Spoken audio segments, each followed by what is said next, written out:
வாழ்க்கைக்கான வார்த்தை என்ற இந்த வலை ஒளிபரப்பிற்கு உங்களை வரவேற்கிறோம். இது ஆதியாகமம் முதல் வெளிப்படுத்துதல் வரை முழு வேதாகமத்தையும் உள்ளடக்கிய ஒரு தினசரி தியானமாகும். உபாகமம் 7ஆம் அதிகாரத்தில் இஸ்ரவேல் ஜனங்கள் கானானுக்குள்ளே போகும்போது கானானிய தேசங்களுக்கு அவர்கள் பயப்படவும் கூடாது, அவர்களுக்கு இரக்கவும் காட்டக்கூடாது என்று மோசே அவர்களுக்கு போதிக்கின்றார். 7ஆம் அதிகாரம் 1ஆம் வசனத்தை வாசிக்கும்போது, இஸ்ரவேல் ஜனங்களை காட்டிலும் பலத்ததும் பெரிதுமான 7 ஜாதிகளை கர்த்தர் நிச்சயம் துரத்தி விடுவார் என்று மோசே அவர்களை உற்சாகப்படுத்துகின்றார். ஆனால் 2ஆம் வசனத்தில் வாசிக்கிறது போல இஸ்ரவேல் ஜனங்கள் அவர்களை முறியடித்து அவர்களோடு உடன்படிக்கை பண்ணக்கூடாது, அவர்களுக்கு இரக்கம் காட்டக்கூடாது என்று மோசே அறிவுறுத்துகின்றார். 3ஆம் 4ஆம் வசனத்தை வாசிக்கும்போது அவர்களோடு திருமணத்தில் சம்பந்தம் கொள்ளக்கூடாது. அது மாத்திரமல்லாமல் 5ஆம் வசனத்தில் வாசிக்கிறது போல அவர்கள் பலிபீடங்களை இடித்து, அவர்கள் சிலைகளை தகர்த்து, அவர்கள் தோப்புகளை வெட்டி, அவர்கள் விக்கிரகங்களை அக்கினியில் எரித்து போட வேண்டும் என்று மோசே சொல்லுகின்றார்.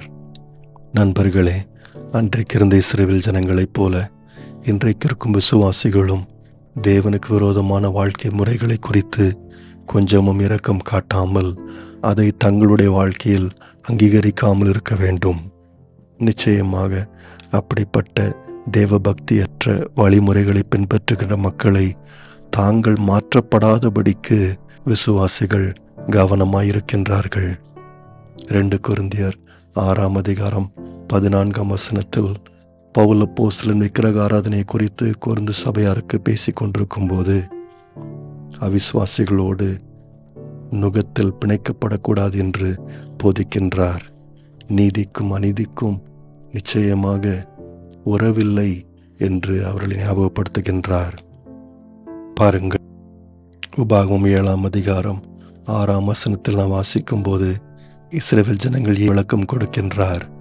6ஆம் வசனத்தில், நீ உன் தேவனாகிய கர்த்தருக்கு பரிசுத்த ஜனம், பூச்சக்கரத்தில் உள்ள எல்லா ஜனங்களிலும் உன் தேவனாகிய கர்த்தர் உன்னை தமக்கு தெரிந்து கொண்டார் என்று சொல்லி, அது மாத்திரமல்லாமல் இஸ்ரவேல் ஜனங்கள் ஆண்டவரோடு கூட உடன்படிக்கை பண்ணியிருக்கிறார்கள் என்று 9ஆம் வசனம் தொடங்கி மோசே விளக்குகின்றார்.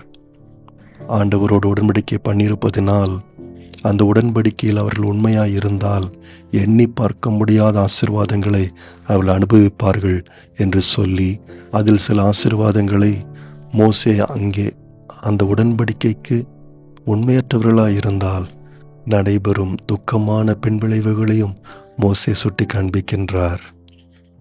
ஆகவேதான் உன் தேவனாய கர்த்தர் உன்னிடத்தில் ஒப்புக் கொடுக்கும் சகல ஜனங்களையும் நிர்மூலமாக்க கடவாய்.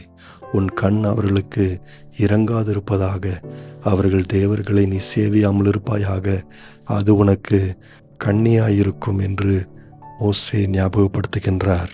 அதாவது இஸ்ரவேல் மரணம் அவர்களுடைய இராணுவ பலத்தை காண்பிப்பதற்கோ இல்லாவிட்டால் பழிவாங்கும் எண்ணத்தை காண்பிப்பதற்காகவோ அல்ல.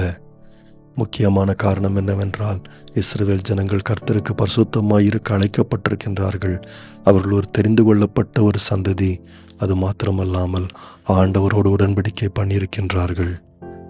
நண்பர்களே, விசுவாசி பரிசுத்தமாய் இருக்க அழைக்கப்பட்டிருக்கின்றார்கள். தேவனுடைய திட்டத்தை நிறைவேற்றும்படியாக தெரிந்து கொள்ளப்பட்டிருக்கின்றார்கள். ஆண்டவரோடு உடன்படிக்கை செய்திருக்கின்றார்கள். அதை அவர்கள் கனம் பண்ண வேண்டும். கடைசியாக மோசே இஸ்ரவேல் ஜனங்கள் ஒருவேளை இந்த மற்ற ஜாதிகளை துரத்தாமல் போய்விடுவார்கள் என்று கொஞ்சம் கவலைப்படுகின்றார். அதாவது இந்த மற்ற ஜனங்கள் தங்களை காட்டிலும் வலிமையானவர்கள் என்று நினைத்து ஒருவேளை அந்த ஜாதிகளை விட்டுவிடுவார்கள் என்று சொல்லி மோசே இங்கே யோசிக்கின்றார். 17ஆம் வசனத்தில் அவர் சொல்வது போல, அந்த ஜாதிகள் என்னிலும் ஜனம் பெருத்தவர்கள், நான் அவர்களை துரத்தி விடுவது எப்படி என்று உன் இருதயத்தில் சொல்லிக் கொண்டாயானால் உன் தேவனாய் கர்த்தர் பார்வோனுக்கும் எகிப்தியர் யாவருக்கும் செய்ததை நீ நினைத்து ஞாபகப்படுத்துகின்றார்.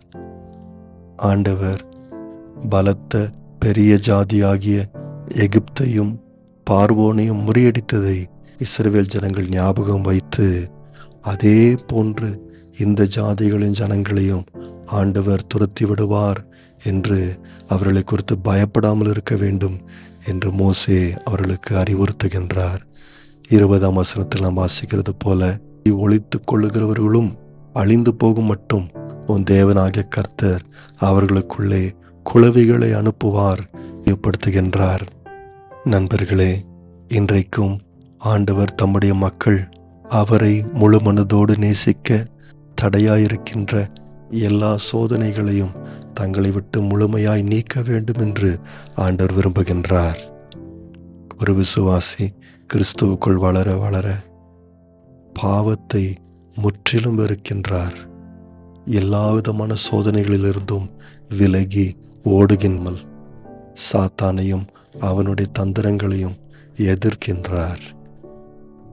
எபேசியர் 6ஆம் அதிகாரம் 10ஆம் வசனத்திலிருந்து பவுல் அப்போஸ்தலன் எபேசிய சபைக்கு சொல்லுகிறது என்னவென்றால், கடைசியாக என் சகோதரரே, கர்த்தரிலும் அவருடைய சத்துவத்தின் வல்லமையிலும் பலப்படுங்கள். நீங்கள் பிசாசின் தந்திரங்களோடு எதிர்த்து நிற்க திராணியுள்ளவர்களாகும்படி தேவனுடைய சர்வாயுத வர்க்கத்தையும் தரித்து கொள்ளுங்கள் என்று அவர்களை உற்சாகப்படுத்துகின்றார். ஆம், இன்றைக்கும் விசுவாசிகளை ஆண்டவர் தம்முடைய பலத்தினால் பலப்படுத்துவார்.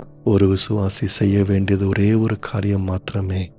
பிசாசை எதிர்த்து நின்றால் அவன் அவர்களை விட்டு ஓடி போவான். நேயர்களே, இந்நிகழ்ச்சியை கேட்டதற்காய் நன்றி. மீண்டும் ஒரு புதிய அத்தியாயத்துடன் வாழ்க்கைக்கான வார்த்தையில் நாளை சந்திப்போம்.